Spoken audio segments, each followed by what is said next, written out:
In the old quarters of Paris, hidden behind narrow streets and fading paint, lived a girl who dared to dream of light. Her name was Élise Moreau. She was born into a world that offered her very little, no fortune, no privilege, and almost no reason to believe she could become someone extraordinary. Her mother worked in a small laundromat, coming home every night with tired eyes and cracked hands. Her father had disappeared years ago, leaving only silence behind.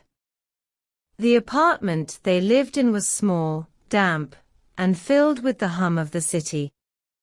But to Élise, it was her first stage. Every morning, before the city woke, she would move the old table out of the way and dance on the wooden floor.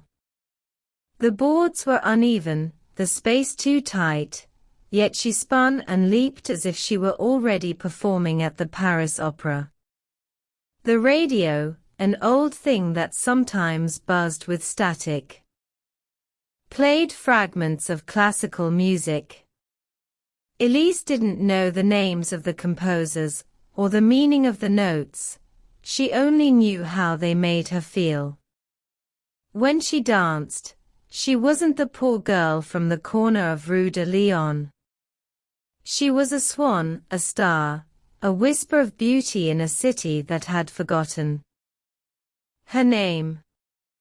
From the very beginning, she understood that talent alone was never enough. Dreams, she learned, demanded sacrifice. When other children played in the streets, Élise practiced. When others laughed, she listened to music and memorized movements from posters she saw in the city center. Sometimes she pressed her face against the glass of the ballet academy, watching the girls inside move in perfect harmony. They were graceful, elegant, everything she wasn't, but everything she wanted to be. When Élise turned 14, she heard about auditions for the Académie de Danse de Paris. It was the school that shaped the best dancers in France, a place where stars were born. She didn't have proper shoes, so she borrowed a pair from a friend whose daughter had outgrown them. They were too small, the soles worn out, but she didn't care. She arrived early, clutching a small paper bag with her clothes inside, her heart pounding as she entered the building. The other girls whispered, their hair tied perfectly, their leotards spotless. Élise stood apart, quiet, nervous, but burning inside with a determination that no one could see. When her name was called, she stepped forward. The room went silent as the music began. Her body moved almost instinctively, imperfect, raw, but full of emotion. When the music stopped, there was a long silence. One of the teachers leaned forward and asked her name again, softly. Élise thought she had failed, until she heard the words she had dreamed of, "You have something rare. You are accepted." Her mother held her tightly, whispering, "You did it, my little star." It was the first time Élise believed that maybe, just maybe, the world had room for her dream. But the road that followed was long and merciless. The academy was beautiful, tall mirrors, wooden floors, music echoing through every hallway, but behind that beauty was relentless discipline. Élise trained for hours every day. Her feet bled. Her body ached. And still, she was never quite good enough. Élise had only her willpower. There were days she went without lunch, days she wanted to give up. The teachers were strict, sometimes cruel. "You'll never be a prima ballerina," one of them told her. "You're too small. Too fragile." But every night, after everyone left, Élise stayed behind. She danced alone under the dim lights, repeating the same steps again and again until her muscles screamed. She told herself that pain was a language, and she was learning to speak it fluently. Whenever she doubted herself, she remembered her mother's voice, "Never stop dancing, even when the music fades." Years passed. Élise grew stronger. Her movements became sharper, her technique flawless, her expression more profound. And people began to notice. Small performances led to bigger ones, small roles turned into solos, and her name started to appear on posters. But fame was never her goal.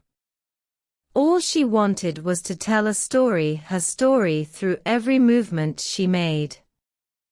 The Paris Opera Ballet was searching for a new principal dancer for Swan Lake. It was the dream role, one that Élise had imagined 1,000 times as a child.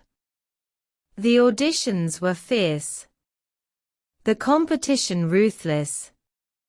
Yet when she stepped onto that stage, she wasn't the poor girl anymore. She was everything she had ever fought for. She danced as if her entire life were condensed into that single moment, every tear, every sleepless night, every whisper of doubt. When the final note faded, the theater was silent. Then came the sound applause. Loud, endless, echoing across the room. Élise Moreau had done it. She had become the principal dancer of the Paris Opera Ballet. That night, as she stood on stage under the golden lights, tears filled her eyes. She looked into the audience and thought of her mother, who had passed away a year before. For a moment, she could almost feel her presence, whispering again, "Never stop dancing." Élise smiled through her tears, bowed deeply, and knew she had finally reached the light she had always chased. But her story didn't end there. Fame came, yes, interviews, photographs, admiration. Yet she never forgot where she came from. In time, she opened a small dance studio for children who couldn't afford lessons. She taught them not only how to dance, but how to believe. "You don't need money to be great," she would tell them. "You need heart. You need to move, even when no one is watching. You need to dance through your darkness." And so, in the heart of Paris, the legend of Élise Moreau lived on, not as a tale of riches or fame, but as a reminder that true art is born from struggle, and that even the smallest flame can light up the grandest stage. Because the girl who once danced barefoot in a broken room had become the woman who danced for the world, proof that dreams, no matter how impossible they seem, can rise from the ashes of poverty, carried by the rhythm of an unbreakable heart.